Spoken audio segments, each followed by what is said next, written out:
Let's working in the pharmacy here. Counting pills, counting drugs. How you doing?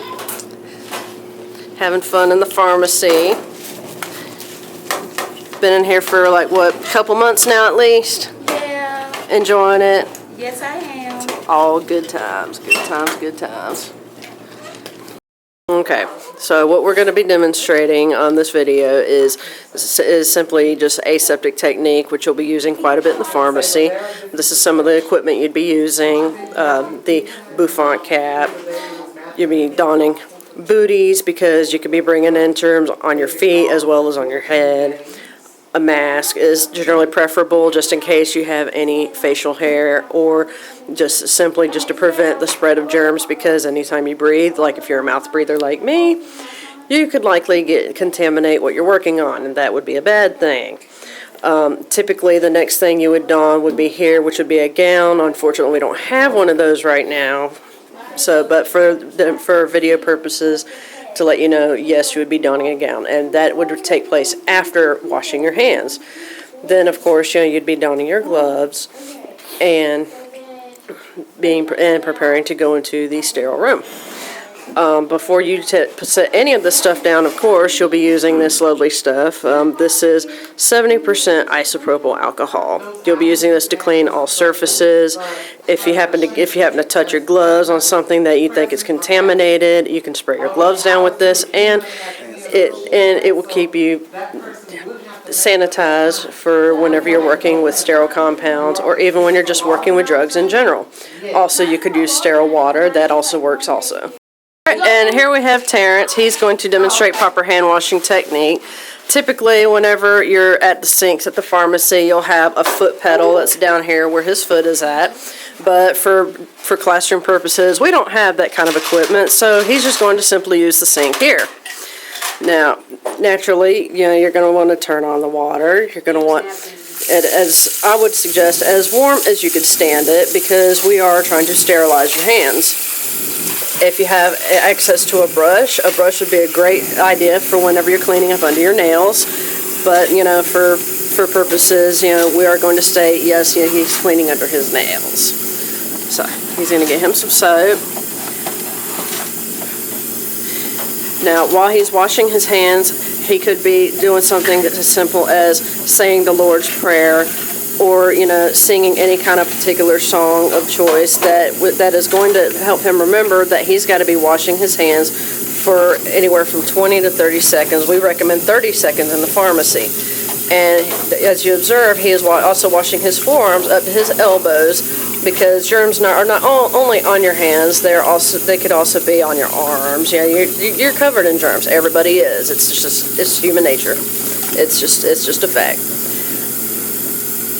After washing his hands, he would typically be drying his hands with lint-free paper towels, as our classroom is not supplied with those for demonstration purposes. We're just using the paper towels here in class. He'll be making sure that his hands are fully dry and making sure that he is cleaned under his fingernails, that there's nothing else on his hands that could possibly contaminate what he'll be working with. And to finish off, always turn the water off with the paper towel. Never touch it with your hands, because at this point your hands are now sterilized. And from this point, he would be donning his gown and would be donning his gloves and preparing for sterile preparations. Okay, along with demonstrating aseptic technique, we'll also be demonstrating how to prepare a simple IV bag by injecting a drug into an IV. Now, while you would also have a drug included in this, I have included just the equipment that you would be using. So you would actually have the IV bag you'll be injecting the drug into, a new syringe, and a new needle. You'll always use new of both. You may possibly using a piggyback, which is shown here. Sometimes the piggybacks, just in case you have to have something different that you can't necessarily mix here in the larger IV, or just as an addition to what you already have that the doctor has prescribed. Always use alcohol swabs whenever you're cleaning off the drug bottles. Thank you, Terrence. We have our drug bottles here. You can either use a powder or liquid solution, as he was saying. Make sure you clean everything off with an alcohol pad. You'll be cleaning off the end that you'll be injecting. You'll also be cleaning off the top here on the bottles whenever you're injecting the medication. Or I'm sorry, withdrawing the medication out of the bottle and injecting it into the IV bag. And of course, you will be donning gloves for this. Generally, you'll be in full sterile garb for this because you'll be performing this under a laminar flow hood. However, for this demonstration, it's simply just going to be here just in our classroom. Okay, so at this time, Terrence imagined that he would be in full garb because at this point we do not have the gowns. He has donned his bouffant cap, his mask, his booties, and of course the gloves he would have donned after sanitizing his hands. Here we're going to be demonstrating how to properly inject an IV bag using the drugs shown here and the bags shown here.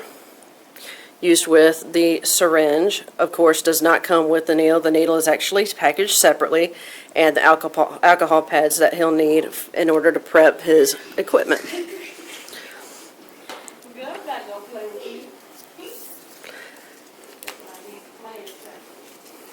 Now at this time he is opening the alcohol pads to properly sanitize both the drug bottle that he'll be taking the drug from and also the IV bag that he'll be injecting the drug into. He's going to inspect the bag, make sure there are no holes, that there's nothing that's going to contaminate the bag or otherwise just completely nullify the effects of what he'll be injecting into the IV.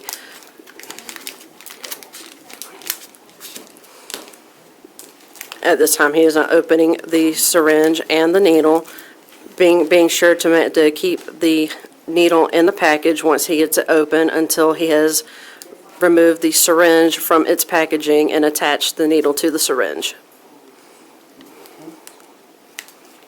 So I get this end point moved. Boy, these gloves making this difficult. That's all right. This is going to be edited too. That's all right. I got it now.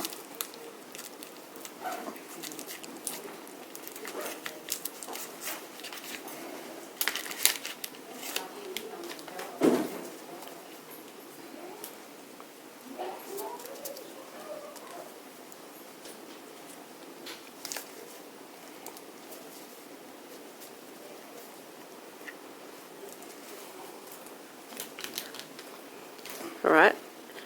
Now he is taking care to make sure that he still has the cap on his over his needle, so that no accidents happen while he's preparing to sterilize, or I'm sorry, to inject the drug into the IV.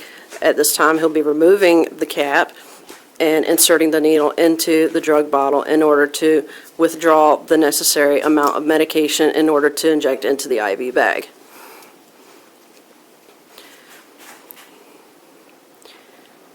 Using proper technique, he is injecting it at a 20-degree angle in order to get the needle into the bottle and then quickly pushing it into the bottle in order to withdraw the necessary amount of medication.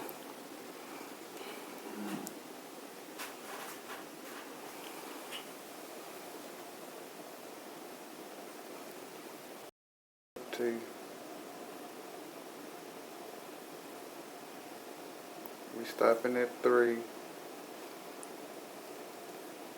All right, now that he has the necessary amount of medication, he simply just removes the needle from the bottle, taking care with the syringe and the needle. At this time, he is removing any air bubbles that may be inside the syringe by simply just tapping on the side of the syringe to ensure that air bubbles make it to the top and are out of the syringe. At this time now he is injecting again at an angle. Once the needle has penetrated, pushing it straight into the bag. That went crooked. And now he will slowly inject the medication into the IV bag.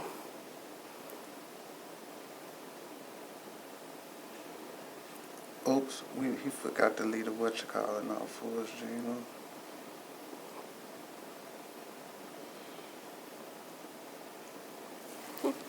Once the medication has been injected, he simply removes the needle from the bag and replaces the cap to ensure his safety and to ensure that it is no longer a danger to sticking him or anything else.